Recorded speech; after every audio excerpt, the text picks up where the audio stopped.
Hi guys, I'm Holly. I'm with Total Equine Services and Half-Acre Sports Drafts, and today we're going to talk about putting on a Western saddle. This is my video partner. His name is Andy Lou, and he's going to be your model for the day. The first thing when establishing saddle fit is I put the saddle on the horse without a pad.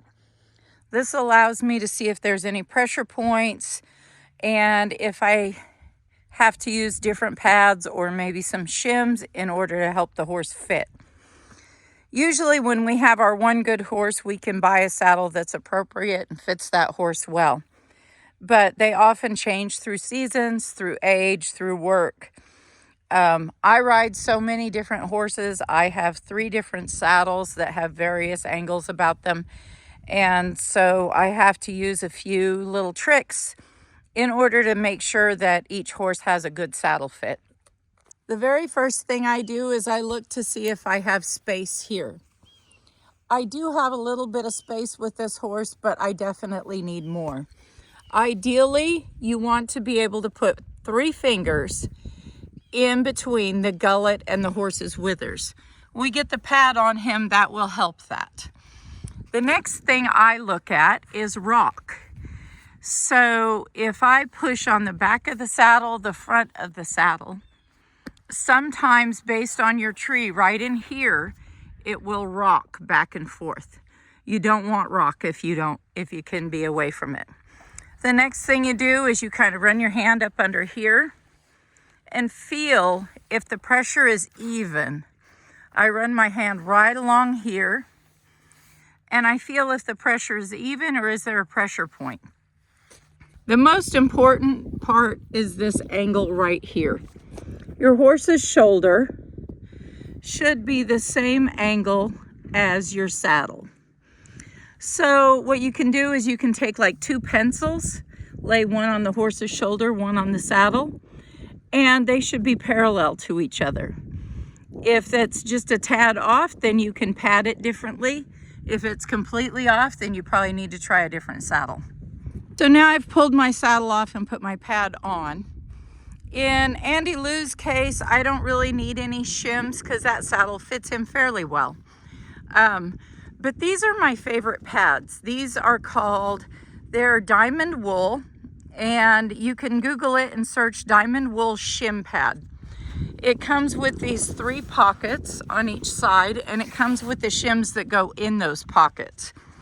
So if you have a horse with narrow withers or a little bit of sway, you can shim the appropriate areas to help that saddle fit a little bit better. I'm very picky about my pads. I only buy pads that are contoured here. They just tend to fit the horses a little bit better. Okay, now I have the saddle and the pad on. I set the pad up there and set the saddle up there. The most important thing, or one of the very most important things about saddling with a Western saddle is it is really important to tent your pad. So on this horse, it's a little bit harder. He's tall, he's a little over 17 hands, but I can push underneath here. I want to make sure I do that on both sides. I want to be able to get my hand into here and not in here. Tenting your pad pulls the pressure up off of the spine, and it will make. The next thing I do after I've checked the other side to ensure that everything's straight is I will bring my front cinch and run it through. This cinch is what they call a smart cinch, so it has 2 different loops. Not all of them do. You go through again. Depending how many times you go around depends on the length of your latigo, etc. I never go tight right away. I just make it tight enough to keep the saddle in place in case he moves around. When you saddle them and make it tight right off the bat, you'll often end up with cinchy horses that bite, horses that set back when you're cinching them. So this is good saddling habits. I use the pin a lot of people will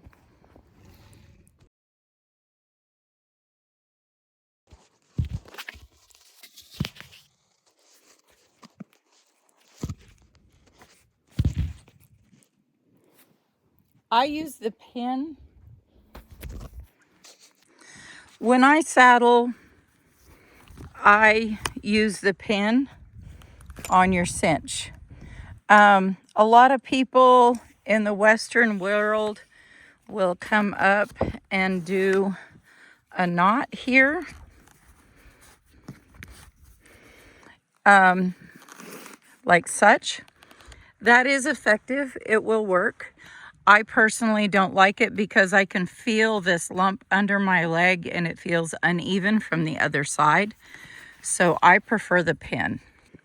It's important when you put the pin through the hole that you reach up to your next piece of leather up here and pull it in order to set that pin. When you run your latigo through your keeper, the other thing, do not pull this snug. What will happen is if this is pulled snug, that pin will come loose. Very big safety issue there. The next thing I do is my back cinch. So the most common thing I see with a problem with the back cinch is this right here. There should be no space. This thing needs to be up flush with the horse's tummy. If you can put your hand in there, that's fine, but there should not be any space. You will have to check this after you ride for a bit because we push air out of the pad, push the saddle down, so this will change.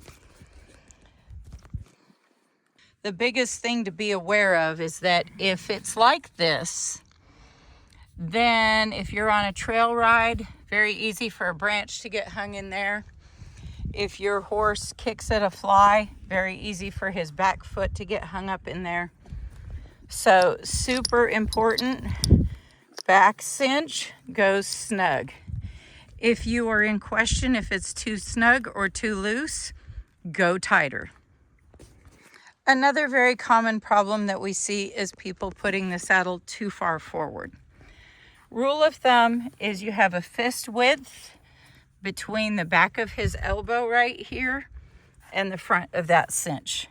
That's just kind of a good rule of thumb. His cinch should not be up under here. The reason for that is you want to ensure that the front of the saddle, which typically your tree starts right about at this concho, and you want to be able to put your hand up under here and feel the scapula, and the saddle should not be on the scapula at all. And there you go. Andy Lou is all ready to go to work for the day. Well, I hope that helped. If you have any questions, please feel free to reach out to me at any time. If you see me at a show and have a question or need a little help with your Western saddle fit, I'm always more than happy to help anyone. Have a great day, guys. Ride, have fun, love your horses.